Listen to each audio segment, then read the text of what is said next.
വിചിത്ര നടപടിയുമായി Palakkad പന്ന്യങ്കരയിലെ toll Plaza അധികൃതർ. മുൻധാരണ പ്രകാരം സൗജന്യമായി കടന്നുപോയിരുന്ന സ്കൂൾ ബസ്സുകൾ 2022 മുതലുള്ള ടോൾ തുക അടക്കണമെന്ന് നോട്ടീസ്.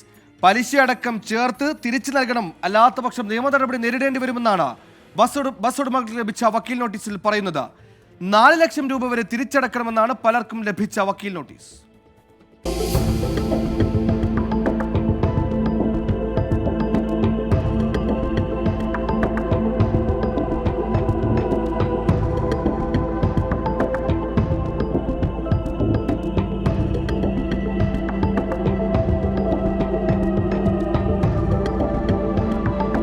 ടോൾ കമ്പനിയായ തൃശൂർ എക്സ്പ്രസ് ലിമിറ്റഡിന്റെ പേരിലാണ് ബസ് ഉടമകൾക്ക് വക്കീൽ നോട്ടീസ് ലഭിച്ചത്.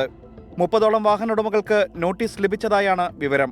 2022 മാർച്ച് 9 മുതൽ 2024 സെപ്റ്റംബർ 9 വരെയുള്ള കണക്കാണ് നോട്ടീസിലുള്ളത്.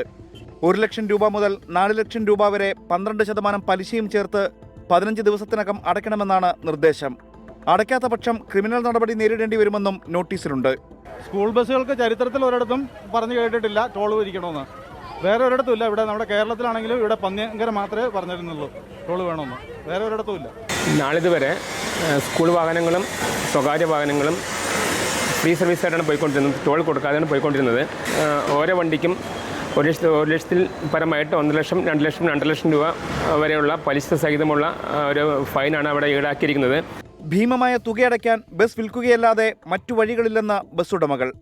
ഈ വണ്ടിക്ക് 4,12,000 രൂപയാണ് ഇവർ പെനാൽറ്റി ആയിട്ട് അടിച്ചിരിക്കുന്നത്. അത് വന്ന് 12% പലിശയും. ഇത്രയും പൈസ കൊടുത്ത് ഞങ്ങൾക്ക് ഒരു കാരണവശാലൊന്നും മുന്നോട്ട് കൊണ്ടുപോകാൻ പറ്റില്ല. ഈ വണ്ടി വിറ്റാൽ തന്നെ ഞങ്ങൾക്ക് 5 ലക്ഷം രൂപ കിട്ടുള്ളൂ. ഈ 5 ലക്ഷം രൂപയുടെ വണ്ടിക്ക് 4.5 ലക്ഷം രൂപ ഫൈൻ അടിച്ചു കഴിഞ്ഞാൽ ഇത് ഞങ്ങൾക്ക് എങ്ങനെ മുന്നോട്ട് പോകാൻ പറ്റും?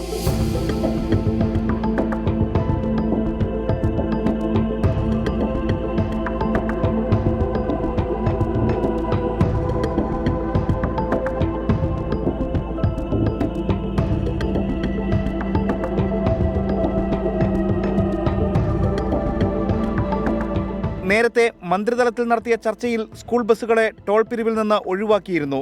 പിന്നീട് പിരിക്കാൻ തീരുമാനിച്ചപ്പോൾ വലിയ പ്രതിഷേധമുണ്ടായതിനെ തുടർന്ന് നിർത്തിവെക്കുകയും ചെയ്തിരുന്നു.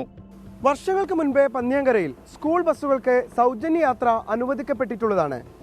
ബസ്സുകളിൽ നിന്ന് ടോൾ ഈടാക്കാനുള്ള തീരുമാനവുമായി മുന്നോട്ട് പോകാനാണ് കമ്പനിയുടെ തീരുമാനമെങ്കിൽ പ്രതിഷേധം ശക്തമാക്കാനാണ് ബസ് ഉടമകളുടെ തീരുമാനം. രാജേഷ് സുദേവനൊപ്പം പന്ന്യങ്കരയിൽ നിന്ന് നിഖിൽ പ്രമേഷ്, 24.